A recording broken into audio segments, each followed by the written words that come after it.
towards this side. Oh, sweet. Well, hi. I'm Brian, the creative director here at Infotech Research Group. On behalf of myself and the entire team here at ITRG, I just want to say thanks to Preet and DesignX for once again letting us be a part of this. And what an honor it is to have everyone here at the concert hall. It's really nice to see it full again after the pandemic. So when most people think of IT, they tend to think of just help desk. Uh, the people you call when you forget your password. Uh, but really, IT encompasses huge areas of most businesses. Everything from strategy, infrastructure and operations, product development. But if you're thinking of IT as just help desk, you're really not utilizing them very well, and they're probably not going to be very engaged with the rest of the company. So when we talk about IT here, just know that we're talking about tech. We're talking about product design and development. We're talking about the stuff that we all do every day. And yeah, we have a few other companies under our umbrella as well.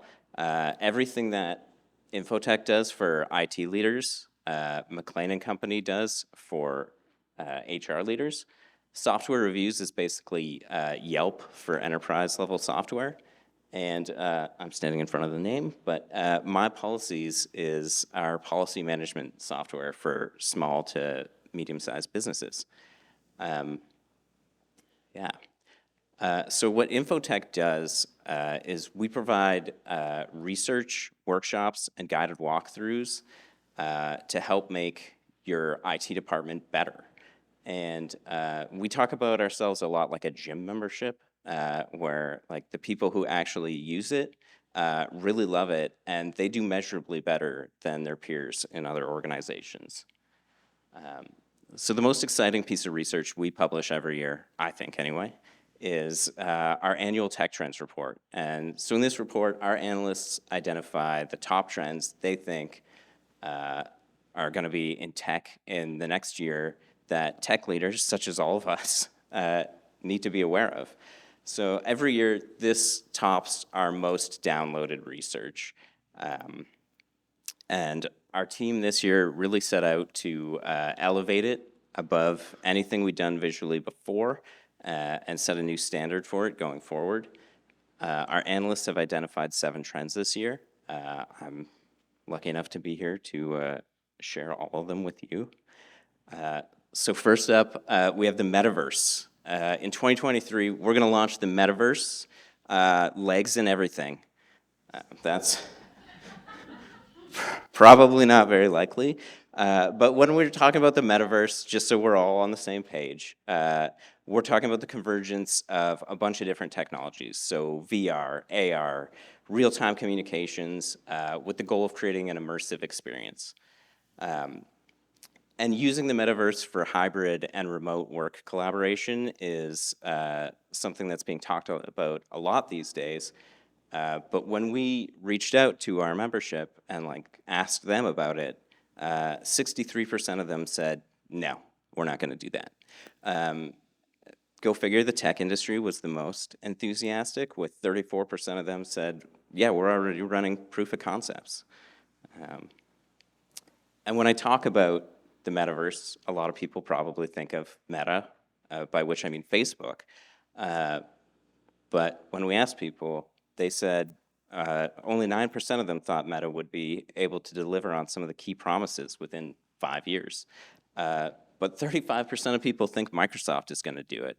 So that's pretty interesting. Generative AI, this is a cool one. I'm sure everyone here has a lot of thoughts on this. As a test of this trend, we actually built all the imagery for the report and that I'm using in this presentation in Midjourney. We learned a lot about what it takes to build a good prompt for an AI. So yeah, generative AI presents some huge opportunities for both tech and design. And 44% of organizations say they plan to start investing in AI in 2023.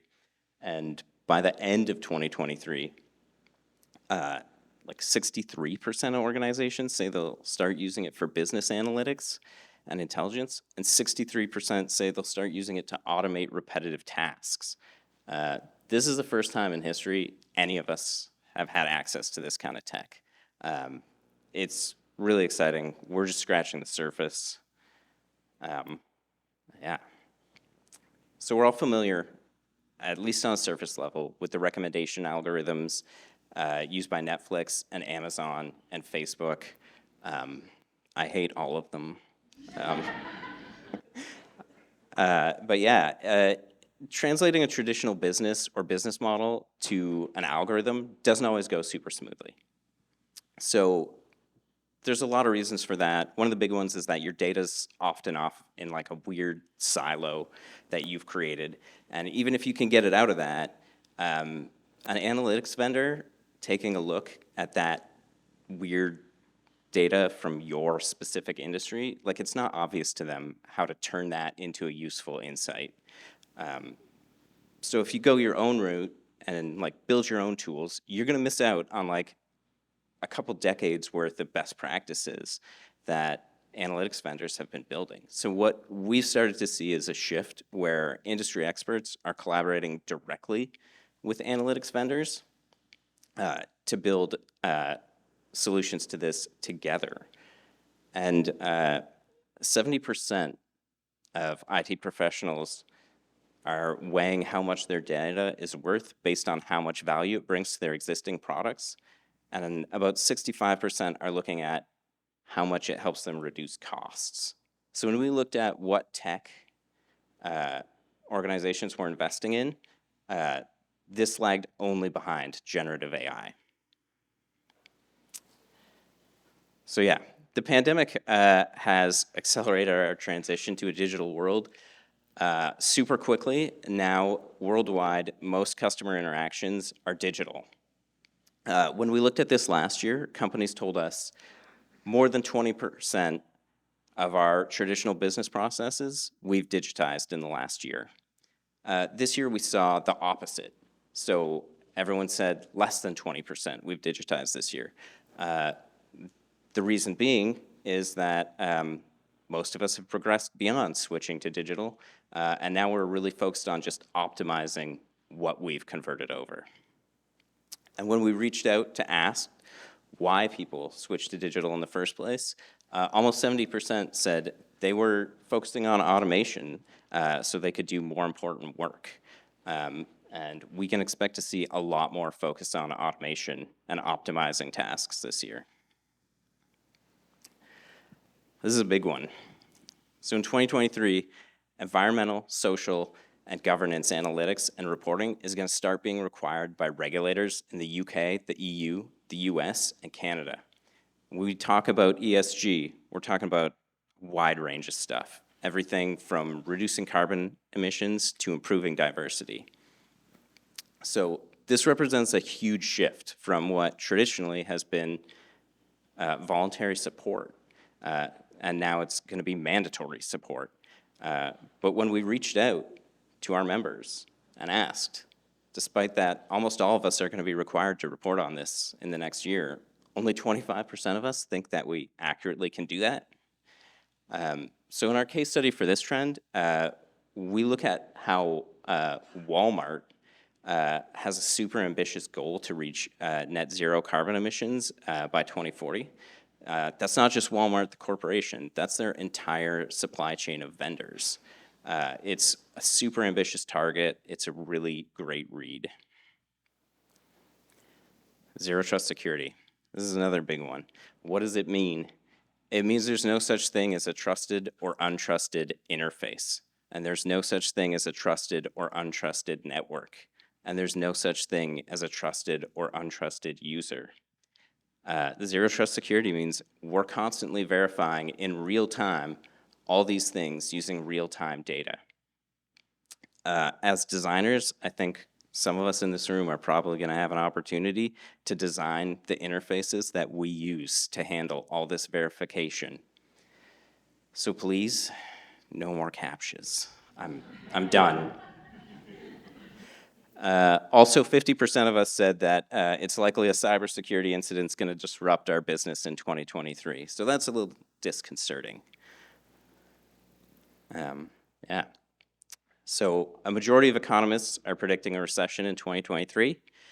For most of the pandemic, tech was largely unaffected by this. That does not seem to be the case anymore.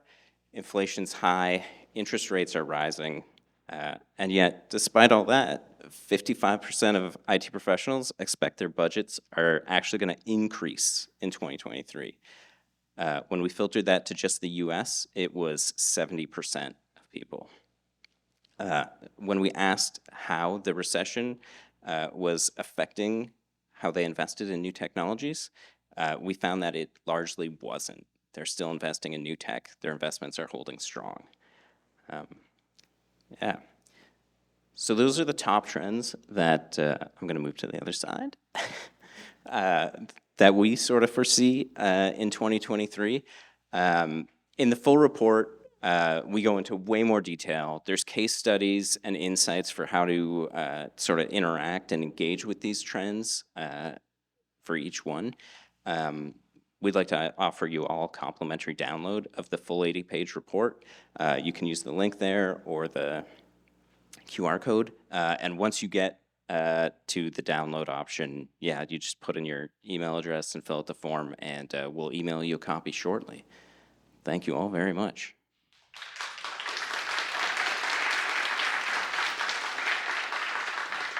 Thank you. Thank you so much. How many of you have played with generative AI, Midjourney or something? Wow. How scary is it?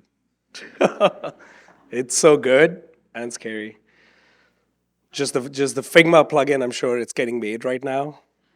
But yeah, if you've not, now there are tools like Midjourney, and I think per month you get up to 200 credits, and it's you literally go and write a prompt, and it generates like incredible imagery for you. So it's really interesting and highly recommend just tinkering with it, because as designers, I think you'll start to come up with ideas of where this could be utilized. But amazing example of them using in their actual annual report, Brian and Liam.